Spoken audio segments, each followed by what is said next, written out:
Okay, a lot of times students will wonder why when they're mixing colors they can't get the type of colors that they see in paintings. Let's use green for an example. Let's say I wanted to have a nice, pretty looking green. And so I mix my colors here. Of course you can't see what I'm doing. You can't see my palette, but I'm taking some cadmium yellow and I'm putting it on my palette, and then I'm taking some French ultramarine blue and I'm putting it on my palette, and I'm mixing a green. So I got my green, and then I come over here and I go into my painting and I paint my green, and wow, I'm thinking wow, that looks dull and I don't like it. But I can look in someone's painting and I can see something like this. And then you're wondering, okay, how did they do that? I can't get that green. Well, let me help you with it. If you remember,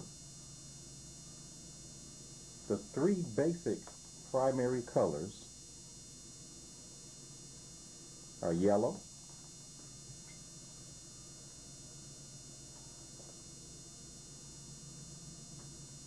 red,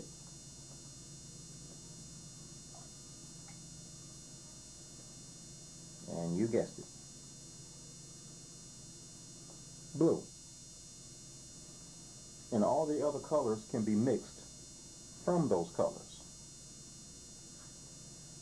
But there's lots of yellows, there's lots of reds, and there's lots of blues.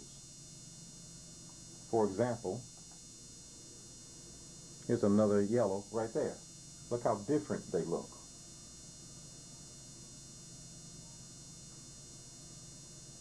Here's another red. Their difference is not as great, but they're different. And here's another blue. So the right red, the right yellow, and the right blue can help you make colors that look like this rather than colors that look like this. Now, I'm not downing these colors. These colors are great in the right place at the right time. What I'm saying is if you're looking for colors like this, you need to know how to get those type of colors. So here's what's happening when you get this kind of color. If you remember, I said I used a cadmium yellow and I used a French ultramarine blue. So that color and that color to get this green. Well, to get this green, I used this yellow and this blue. Here's why it makes a difference. Yellow, red, and blue, if you mix those colors together, they're going to make a gray color. Now the gray could be colorful. It could be like a reddish tinted gray, a bluish tinted gray, or orangish tinted gray. Depends on the combination or the amounts of each color. But still it's a grayed down color because you've got all three colors in there. Well, when I made this green here, this yellow has some red in it. This blue has red in it. So even though I only used two colors, I also used red because there's red in both of them or one of them. Well, this yellow has green in it. This blue has green in it. They don't have any red. So when I mix them two, I really am only getting those two colors, and that's the difference. So knowing the properties of your colors can help a lot in you knowing what the outcome of your final mix is going to be. So let's look at purples. Let's use these reds and these blues, and let's see what kind of purples we can get. Let me start out by mixing some cadmium red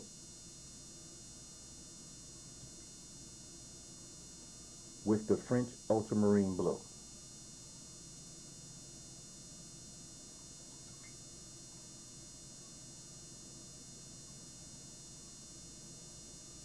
Okay.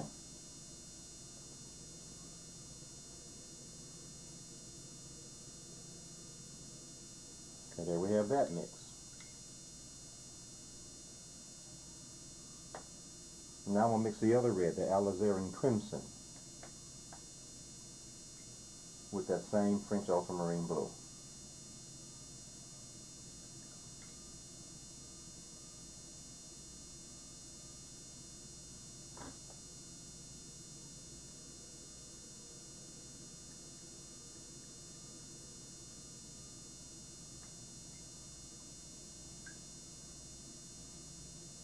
I'm going to go back to cadmium red.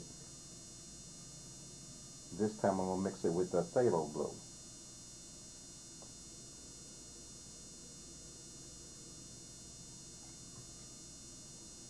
I made that too powerful with the blue. That's a very powerful color.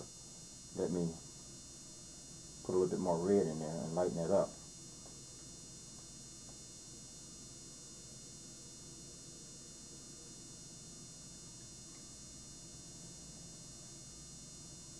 Now let me go back to that alizarin crimson, the other red, and mix it with the phthalo blue.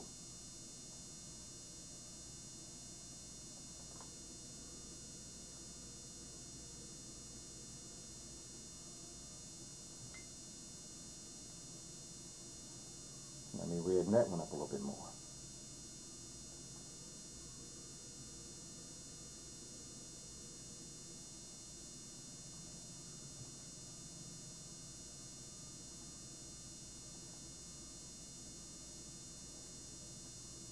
So remember, which yellow you mix with which red that you mix with which blue determines on whether you get the toned down grayed looking colors or you get the vibrant looking colors.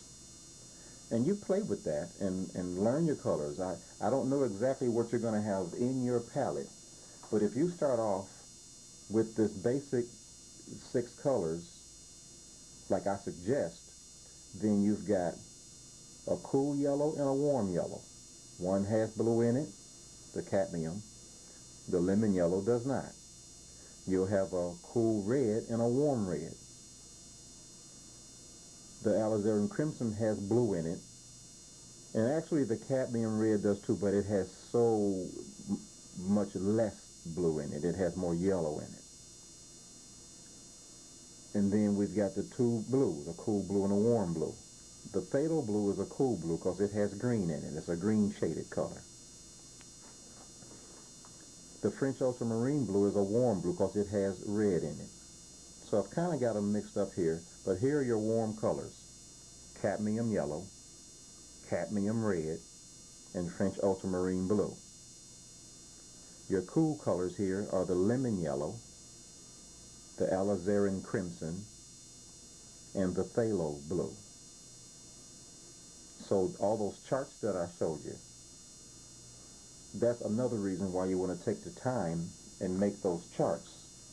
Because as you make those charts, remember these? As you make those charts, you get a chance to see at a glance what those colors look like, whether they're dull or bright, whether they're grayed down, or whether they're vibrant. And the more you know your colors, the better chance you have of successfully picking one that's going to fit, whatever it is you're trying to paint. If you want a vibrant color and you put a dull color there, then you've defeated your purpose. And sometimes it might be hard to get up, because also some of these colors are staining colors.